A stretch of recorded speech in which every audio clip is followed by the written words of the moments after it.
The Enneagram, a powerful psychological tool, reveals how childhood experiences shape our adult behaviors. This retreat center, nestled in a serene forest, offers a safe space for participants to explore their inner child wounds. Each person represents one of the 9 Enneagram types, carrying unique emotional patterns rooted in early life. Studies show that 80% of personality traits form by age 7, making this healing journey crucial. The wooden cabins and autumn leaves symbolize both transformation and the cyclical nature of personal growth. Around the crackling fireplace, participants begin sharing childhood memories tied to their Enneagram core fears.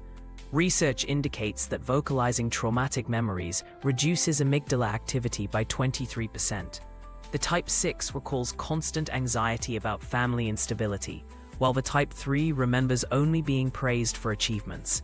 These stories reveal how childhood coping mechanisms hardwire into personality. Tissue boxes and handwritten journals litter the floor as the group's vulnerability creates psychological safety, a key factor in effective trauma therapy. In art therapy, Type 1s confront their perfectionism through controlled chaos. Neuroscience shows perfectionists have overactive anterior cingulate cortexes, the brain's error detection center. The exercise: create messy art without self-correction. As paint splatters everywhere, participants recall childhood punishments for small mistakes. Studies demonstrate that perfectionism correlates with parental criticism received before age 10. By session's end, 72% report decreased physiological stress markers when making imperfect choices, a breakthrough in rewiring lifelong patterns. Type 2s undertake the revolutionary act of filling their own cups first. Psychological studies reveal helpers often develop this pattern from parenting emotionally immature adults during childhood. The exercise: spend 30 minutes journaling personal desires without mentioning others. Initially, 89% experience guilt, measured by increased fidgeting and self-deprecating remarks. Therapists guide them to identify repressed needs through body scans, as Type 2s typically disconnect from physical exhaustion signals. By honoring their younger self's unmet need for attention, they begin breaking the over-giving cycle. Type 3s engage in role play to separate achievement from self-worth. Developmental psychology shows achievers often learn young that love is conditional on performance. The exercise: spend a day without sharing accomplishments. Heart rate monitors show initial stress spikes comparable to withdrawal symptoms. As they sit with this discomfort, memories surface, like only receiving parental attention after winning competitions.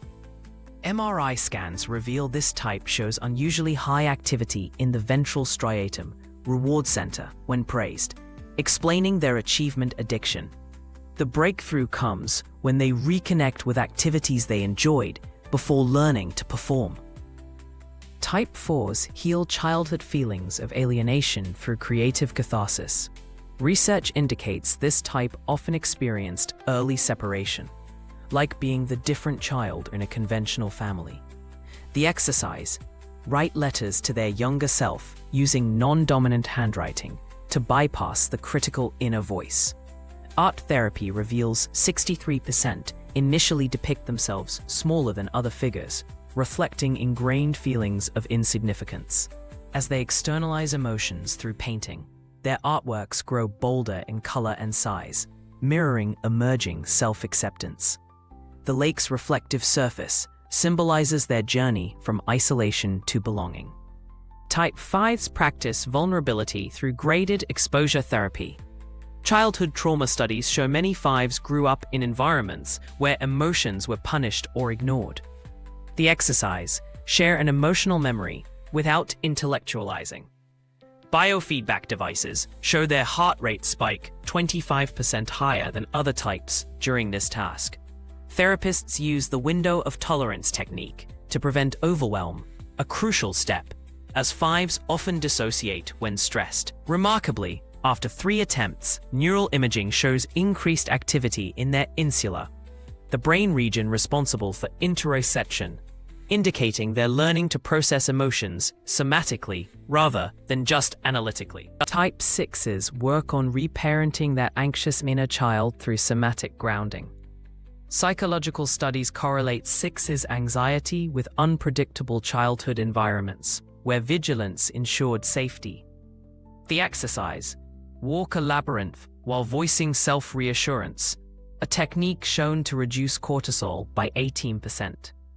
Many recall specific childhood moments when they first felt responsible for preventing disaster.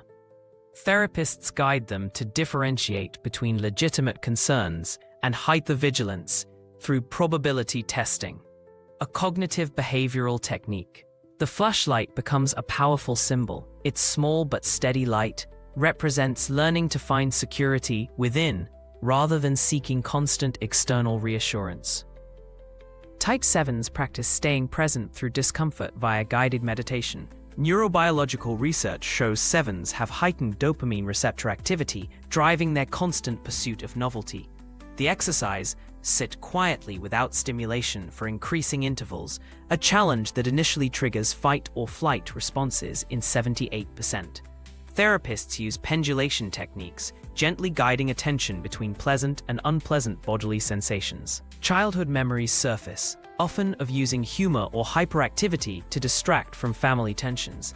Breakthroughs occur when they realize their FOMO, fear of missing out, actually stems from FOMO, fear of missing the unconditional love their younger self craved but didn't consistently receive. The group celebrates by honoring their healed inner children through symbolic play. Developmental psychologists emphasize the importance of positive reconsolidation, rewriting traumatic memories with joyful experiences. The picnic features foods participants loved as children, but denied themselves due to adulthood rules. Type 1's forbidden cookies. Type 2's selfish favorite fruits. The mural's evolution, from fragmented individual pieces to a cohesive artwork, mirrors their therapeutic journey. Follow-up studies show 6 months later, participants report 41% less identity distress and significantly improved relationships. As fireflies emerge, each person lights a lantern, representing their younger self, now acknowledged, understood, and finally cherished.